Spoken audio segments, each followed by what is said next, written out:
اور کوئی larger bench بن گیا, فل کورٹ بن گئی, تو ججز تو ان ترامیم کو پہلے ہی اڑا دیں گے.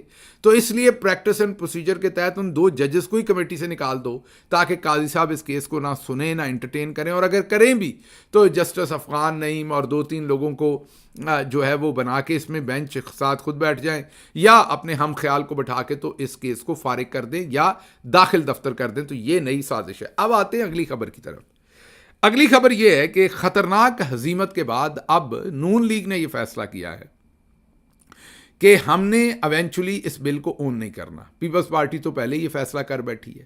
فضل الرحمان صاحب نے جیسے بلاول زرداری صاحب کو جس طریقے سے سیاسی طور پر برہنہ کیا ہے, اس کے بعد پیپلز پارٹی تو پوری زندگی اب یہ داغ نہیں دھو سکے گی, اور بلاول زرداری بھی نہیں, کہ وہ ان شیطانی ترامیم میں آرٹیکل 8 جو تھا, آرٹیکل 8, اس میں بھی گھٹیا ترامیم کروانے میں پیش تھے. اب پیپلز پارٹی ڈسٹنس کر رہی ہے اور کہہ رہی ہے کہ ہمیں کچھ ترامیم پر اعتراض تھا اور ساری ترامیم ہمارے سامنے بھی نہیں تھی.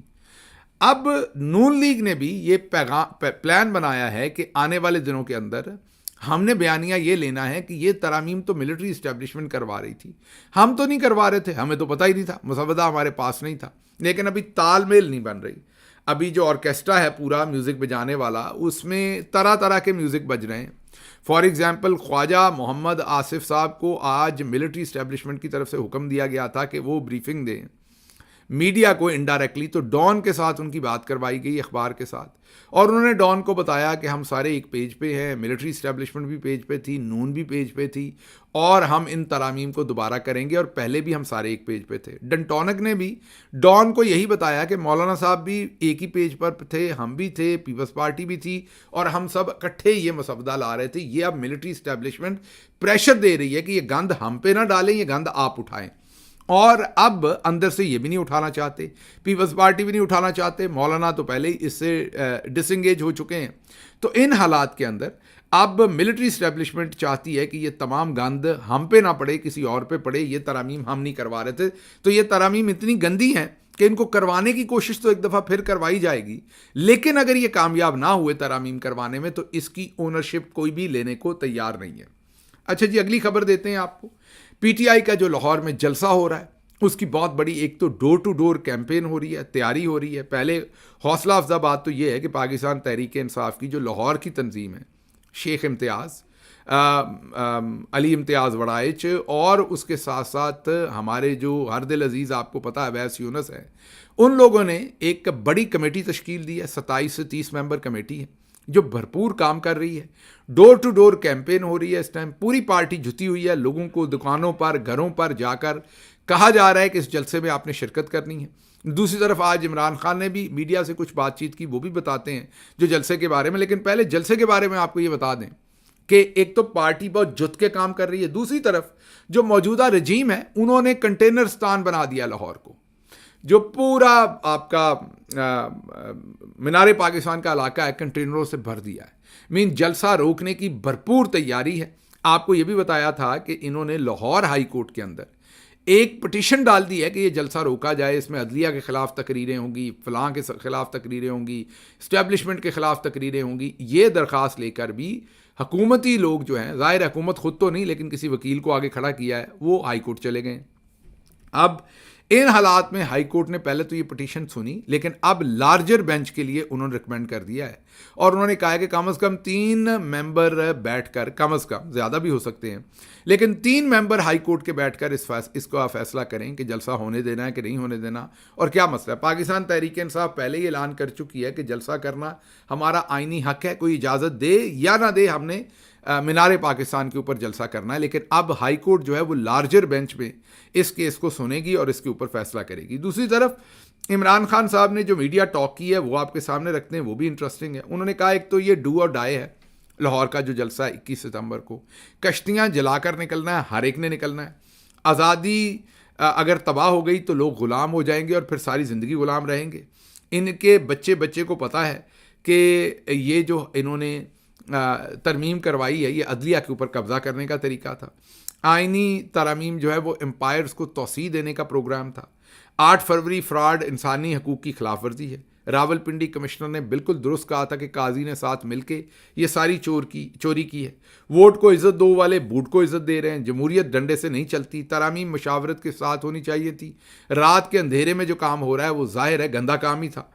آئینی عدالت جو ہے وہ کیوں بنانے کی ضرورت ہے جب سپریم کورٹ وہاں پر موجود ہے. زرداری نواز پھر ملک سے بھاگ جائیں گے, ان کا پیسہ ملک سے باہر ہے. پاکستان کا مستقبل بیرون ملک جو پاکستانی ان کی سرمایہ کاری سے جڑا ہے, اور وہ تب تک سرمایہ کاری نہیں کریں گے جب تک انہیں پاکستان میں رول آف لا نظر نہیں آتا. اور انہوں نے کہا کہ ہمارے زمانے میں نیب نے 450 ارب روپے اکٹھے کیے تھے, ہمارے جانے کے بعد صرف 11 کروڑ روپے اکٹھے ہوئے. کہاں 450 ارب اور کہاں 11 کروڑ. اور انہوں نے کہا کہ ہم نے ٹوٹل 1100 ارب ان سے نکلوانے تھے, لیکن ہماری حکومت گرا دی گئی. سپریم کورٹ کو تباہ کر کے بنانا ریپبلک بنانا ہے. میں جیل میں ہوں 15 مہینے سے اور مزید رہنے کو بھی تیار ہوں. عوام جیل جانے سے نہ ڈریں, کھل کر ان کی مخالفت کریں اور آواز اٹھائیں. اور 21 سپٹمبر کے جلسے میں ہر صورت عوام جو ہے اس کو پہنچنا چاہیے. ان سے ایک سوال یہ بھی پوچھا گیا کہ افغان جو ناظم الامور تھے پشاور کے, وہ قومی ترانے پر کھڑے نہیں ہوئے, یہ تو ملک کی بہت بڑی بے عزتی ہو گئی, یہ تو بڑا مسئلہ خراب ہو گیا.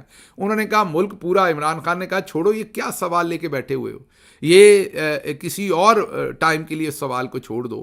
ملک پورا جو ہے اس کی سپریم کورٹ, ملک کی آزادی, ملک کا قانون اس ٹائم داؤ پہ لگا ہوا ہے, پورے ملک کو آگ لگی ہوئی ہے, اور تم افغان ناظم الامور کا جو ہے وہ بڑا مسئلہ تمہیں بنا ہوا ہے. تو یہ بھی آپ دیکھ سکتے ہوں گے کہ ملٹری اسٹیبلشمنٹ نے اس خبر کو بھی بڑا کرا کر پیش کرنے کی کوشش کی ہے. میں نے پہلے بھی آپ کی خدمت میں عرض کیا کہ ٹھیک ہے یہ کوئی بہت اعلیٰ کام انہوں نے نہیں کیا, ان کو کھڑے ہونا چاہیے تھا, جس بھی وجہ سے وہ نہیں کھڑے ہوئے. آپ تنقید کر سکتے ہیں, لیکن یہ پاکستان کا مسئلہ نمبر 1 نہیں ہے. مسئلہ نمبر 1 یہ ہے کہ آپ سپریم کورٹ پر قبضہ کر رہے ہیں, وہ ہے مسئلہ نمبر 1, لیکن اس پر بات نہیں کرنی, ناظم الامور پر بات کرنی. آج کل ہمیں بڑا جنون ہوا ہے کہ ہندوستان کے بعد ایران سے ہمارے جیسے تعلقات ہیں, وہ سب کو پتہ ہے. اب افغانستان سے بھی ہر صورت ہم نے جنگ لڑنی ہے, یہ ہمیں آج کل جنون ہوا ہے. شاید اس جنگ لڑنے میں ہمارا کوئی فائدہ ہو, تو آج کل ہم ہر بہانے سے افغانستان کے ساتھ اپنے معاملات خراب کرنا چاہتے ہیں, اور چھوٹے سے چھوٹے بہانے کو بھی اتنا ایگزیجوریٹ کرتے ہیں اور ایکسپلائٹ کرتے ہیں کہ فوراً بس جنگ شروع ہو جائے. آج کل یہ قومی فریضہ بنا ہوا ہے. اچھا جی, اگلی خبر کی طرف چلتے ہیں. اگلی خبر یہ ہے کہ وکلا کا کنونشن ہوا لاہور میں, بڑا ہی بھاری بھرکم اور تگڑا کنونشن ہوا ہے, جس میں آپ کے ہمارے ہر دل عزیز آخرکار علی احمد قر صاحب تشریف لے آئے ہیں. آپ نے اور ہم نے مل کر ان پر زبردست تنقید کی 3-4 دن. وہ پھر جاگے خواب خرگوش سے, اور اس سے آپ کو پتہ چلنا چاہیے کہ آپ کی تنقید جو ہے وہ کام آتی ہے.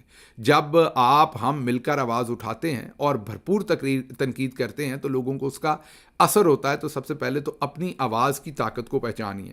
خیر دیر آئے درست آئے, علی احمد قر صاحب کو بہت پہلے یہ سب کچھ کرنا چاہیے تھا, لیکن چلے اچھی بات ہے وہ آئے, بھلے تنقید کی وجہ سے آئے یا جس وجہ سے بھی آئے. آج انہوں نے تگڑی تقریر کی ہے, اور انہوں نے کہا ہے کہ جسٹس منصور علی شاہ ہی ہمارے چیف جسٹس ہوں گے. قاضی فائز عیسیٰ کو چھوڑ کر اب گھر چلے جانا چاہیے. کسی صورت ہم ان کی یہ جو ایکسٹینشن ہے اسے قبول نہیں کریں گے. اس میں شعیب شاہین, سلمان اکرم راجہ اور دوسرے اکابرین نے تگڑی تقریریں کی ہیں, اور وکلا نے اس بات کا اعادہ کیا ہے کہ کسی صورت بھی قاضی فائز عیسیٰ کی ایکسٹینشن کو نہیں مانا جائے گا, اور دمادم مسکل اندر ہوگا, سڑکوں کے اوپر آئیں گے, اور جسٹس منصور علی شاہ ہی ہمارے چیف جسٹس ہوں گے, اور سپریم کورٹ ہی آئینی عدالت ہے. اس کے اوپر اگر کوئی عدالت بنانے کی کوشش کی گئی تو وکلا اس کو رجسٹ کریں گے. یہ اچھا ہے, تاپمان جو ہے وہ بڑھ رہا ہے, تھوڑا سا درجہ حرارت بڑھ رہا ہے, اور وکلا جو ہیں وہ کم از کم اب وائس کر رہے ہیں اپنی آواز کو. حامد خان صاحب ہوں یا دوسرے تمام وکلا, انہوں نے آج بھرپور تقاریر کی ہیں, اور یہ خوش آئند ہے کہ وکلا جو ہے وہ اب آگے چلنے کی طرف چل پڑے ہیں, اور ایک تحریک جو ہے وہ برپا ہو رہی ہے. اور شاید اسی طرح کی تحریک, اکیلی تحریک انصاف تو پچھلے 2-2.5 سال سے لڑ رہی ہے, اب شاید ساتھ وکلا شامل ہوں, کسان شامل ہوں, لیبر شامل ہو, دوسری سوسائٹی کے جو حصے ہیں وہ شامل ہوں, تو شاید یہ تحریک پھر اتنی بڑی بنے کہ موجودہ یہ جو تمام کلچز ہیں ان سے جان چھٹ سکے. اچھا جی, اگلی خبر کی طرف چلتے ہیں. آپ کو پتہ ہے کہ انہوں نے ایک الیکشن ایکٹ نیا بنایا تھا. جو الیکشن نیا ایکٹ پاس کروایا تھا جو اسمبلی سے، مقصد اس الیکشن ایکٹ کو پاس کروانے کا یہ تھا کہ مخصوص نشستیں جو ہیں وہ تحریک انصاف کو نہ دیں اور ان کی نشستیں ہمیں مل جائیں. لیکن عدالت نے جو فیصلہ کیا تھا اس میں واضح کر دیا تھا کہ مخصوص نشستوں کا جو عدالتی فیصلہ ہے وہ بیک ڈیٹس میں کوئی بھی اسمبلی اسے چینج نہیں کر سکتی.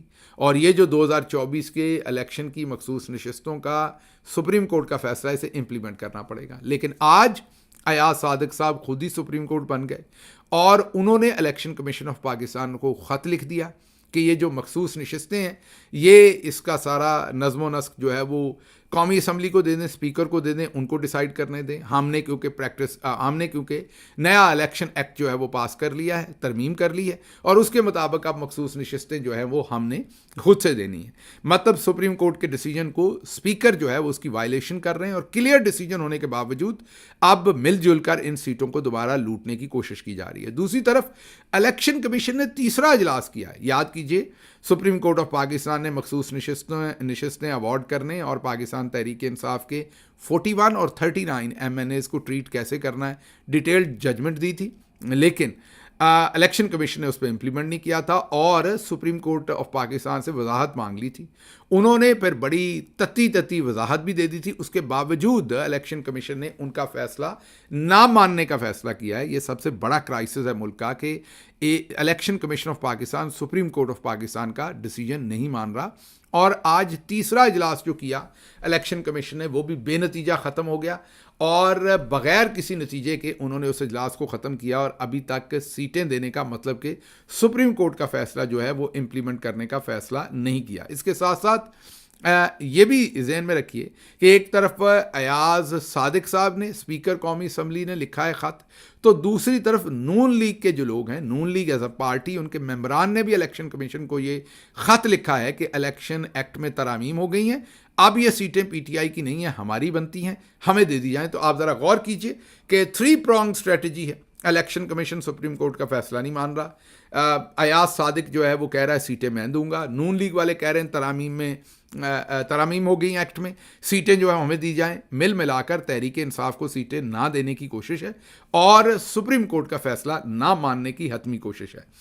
اچھا جی، اگلی خبر جو آپ کے سامنے رکھیں گے کہ عامر فاروق صاحب نے ایک اور آپ سہولت کاری کہہ سکتے ہیں اسے. یاد کیجئے کہ جو اسلام آباد کے 3 حلقے ہیں جو اوپن اینڈ شٹ کیس ہیں، جہاں سے تینوں پاکستان تحریک انصاف کے MNAs جیتے ہوئے ہیں، لیکن فارم 47 پر نون لیگ کو جتوایا ہوا ہے. جسٹس جہانگیری ان کیسز کو سن رہے تھے اور تقریباً معاملات کھلنے کے قریب تھے، کیونکہ فارم 45 47 جب عدالت کے سامنے رکھے گئے تھے تو سارا سچ اور جھوٹ سامنے آ رہا تھا. پھر جسٹس عامر فاروق صاحب نے سہولت کاری کی الیکشن کمیشن کی. الیکشن کمیشن نے پہلے تو جسٹس جہانگیری کا ٹریبیونل خود سے ہی چینج کر دیا اور کسی ریٹائرڈ جج کے سامنے یہ مقدمات لگانے کا فیصلہ کر لیا. اس چیز کو جب چیلنج کیا گیا اسلام آباد ہائی کورٹ میں تو جسٹس جو فاروق ہیں، عامر فاروق، انہوں نے پہلے تو سٹے آرڈر دے دیا، جسٹس جہانگیری کو روک دیا کام کرنے سے. پھر مہینوں اس کیس کو سنا اور پھر فیصلہ محفوظ کر لیا اور آج 2-2.5 مہینے کے بعد اس فیصلے کو سنایا ہے اور فیصلے میں یہ کہا ہے کہ وہ واپس ریمانڈ کر رہے ہیں، مین الیکشن کمیشن کو واپس بھیج رہے ہیں کہ وہ دوبارہ فیصلہ کریں. ان کے پچھلے فیصلے کو کالعدم قرار دے دیا کیونکہ جسٹس عامر فاروق اس کے علاوہ اور کوئی فیصلہ کر نہیں سکتے تھے. تو انہوں نے 2 ہی کام کیے. ایک تو انہوں نے وقت گین کر کے دیا نون لیگ کو اور سہولت کاری کی. پہلے کیس کو لٹکایا، سٹے آرڈر دیا، اس کے بعد محفوظ کر کے 2-2.5 مہینے گزارے. اب ایک غلط فیصلے کو کالعدم قرار دینے کے بجائے واپس الیکشن کمیشن کو بھیج دیا. تو مکمل سہولت کاری کر دی گئی ہے تاکہ جسٹس جہانگیری جو ہیں وہ مقدمہ سن کے دودھ کا دودھ پانی کا پانی نہ کر سکیں. تو یہ جسٹس عامر فاروق صاحب نے یہ کام کیا. اور بھی بہت ساری خبریں تھیں جو آپ کے سامنے رکھنی تھیں. جو SSP ہیں انوش مسعود، جنہوں نے سارے ثبوت دینے تھے، وہ بھی فارغ ہو گئی ہیں. اور اس کے علاوہ بھی خبریں صبح کے ویلاگ میں دیں گے. مجھے دیجیے اجازت. اللہ آپ کا حامی و ناصر ہو. پاکستان زندہ باد.